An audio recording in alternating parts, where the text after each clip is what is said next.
बिस्मिल्लाहिर्रहमानिर्रहीम। अस्सलाम वालेकुम प्यारे व्यूवर्स, कैसे हैं आप सब। आज हम अपने किचन में बना रहे हैं चपली कबाब। ना मटन, ना बीफ, ना चिकन, तो फिर चपली कबाब कैसे बनाएं। चपली कबाब बनाने जा रहे हैं हम आलू के, बहुत ही मज़ेदार, बहुत ही कुरकुरे और करारे। साथ ही साथ माँ के अनमोल खाने में जो नए आने वाले हैं, सब्सक्राइब ज़रूर किया करें, लाइक किया करें, कमेंट्स में ज़रूर बताया। बिस्मिल्लाहिर्रहमानिर्रहीम। मेरी फैमिली जो बच्चे हैं वो आलू के बहुत ज़्यादा शौकीन हैं, इसलिए मैंने यहाँ पर 1 किलो आलू के छिलके उतार के ग्रेटर की मदद से उन्हें ग्रेट कर रही हूँ आपके सामने। यहाँ पर इस बात का ख्याल रखिएगा कि आलू को जब आप ग्रेट करें तो लंबाई के रुख पर नीचे तक आलू को लेकर आएँ। हाफ टेबल स्पून नमक डाल के इन आलू को हमने 1 से 2 घंटे तक के लिए पानी में भिगोकर रख दिया है।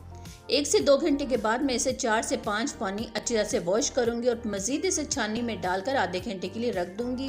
वो इसलिए कि इसका तमाम पानी खुश्क हो जाए। उसके बाद अपने हाथों की मदद से अच्छी तरह से इनका पानी निचोड़ कर आपने एक बाउल के अंदर डाल लेना है। एक बड़े साइज़ का प्याज मैंने यहाँ पर ले लिया है, उसकी भी छोटी छोटी कटिंग की है, वो भी इसके अंदर डाल देंगे। अपने बच्चों के टेस्ट के हिसाब से 3 अदद हरी मिर्च, 1.5 टेबल स्पून चिली फ्लेक्स का हम इस्तेमाल करेंगे अपने टेस्ट के हिसाब से। साथ ही साथ गरम मसाला powder half table spoon,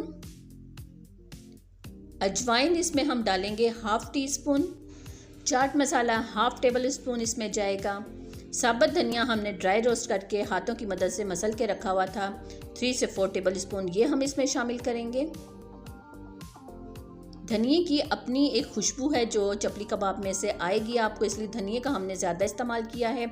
1 table spoon हमने इसमें साबुत ज़ीरे का इस्तेमाल किया है। 1.5 टेबल स्पून खुश्क नारदाना इसमें हम डालेंगे, उससे बहुत अच्छा टेस्ट आएगा। कसूरी मेथी 2 टेबल स्पून इसमें जाएगी और साथ इसे अपने हाथों की मदद से अच्छी तरह से अब हम इसे मिक्स करेंगे। इसकी बाइंडिंग के लिए हम यहाँ पर 1 कप खुश्क मैदे का इस्तेमाल करेंगे। नमक हमने पहले इसलिए नहीं डाला क्योंकि अगर हम नमक पहले इसमें डाल देते तो आलू ने पानी छोड़ देना था, इसलिए आप इस बात का एहतियात कीजिएगा कि नमक हमेशा आपने एंड में डालना है। फ्रेश धनिया और थोड़ा सा पुदीना हमने कटिंग करके धोकर खुश करके इसमें डाल दिया है हाथों की मदद से। अब हम इसे अच्छी तरह से मिक्स करेंगे। जब तक हम यहाँ पर इसे मिक्स करते हैं, साथ ही साथ हमने चूल्हे की फ्लेम को ऑन करके हमने कुकिंग ऑयल को गर्म होने के लिए रख दिया था। 2 टमाटर को बारीक गोल स्लाइस के सूप में हमने कटिंग करके रख लिया है। यहाँ पर अपने हाथों पर आप ऑयल लगा लीजिए, पानी लगाकर पहले आलू का जो आपने बैटर रेडी किया होता है इसको आप बाउल की सूरत में लेकर आएँ, फिर हाथों की मदद से इसे चिपटा कर लीजिए, बहुत ही आसानी के साथ हो जाएगा। ये टमाटर जो हमने कटिंग करके रखे हुए थे वो इसके ऊपर हम लगा कर अच्छी तरह से प्रेस करेंगे। यहाँ पर इस बात का भी आपने ख्याल रखना है, जब हम इसे पैन के अंदर डालेंगे तो जिस साइड पर हमने टमाटर लगाया हुआ उस साइड को हमने नीचे की साइड पर करना है, ताकि वो साइड टमाटर वाली हमारे पहले फ्राई हो जाए। यकीन जानिए कि चपली कबाब मटन, बीफ, चिकन के तो बहुत ही लाजवाब जायका होता है, लेकिन जब आप ये आलू के चपली कबाब घर पर बच्चों को बना कर देंगे तो बच्चे तो आपकी इस रेसिपी के फ़ैन हो जाएंगे कि हमें रोज़ाना आलू के चपली कबाब ही बना कर दें।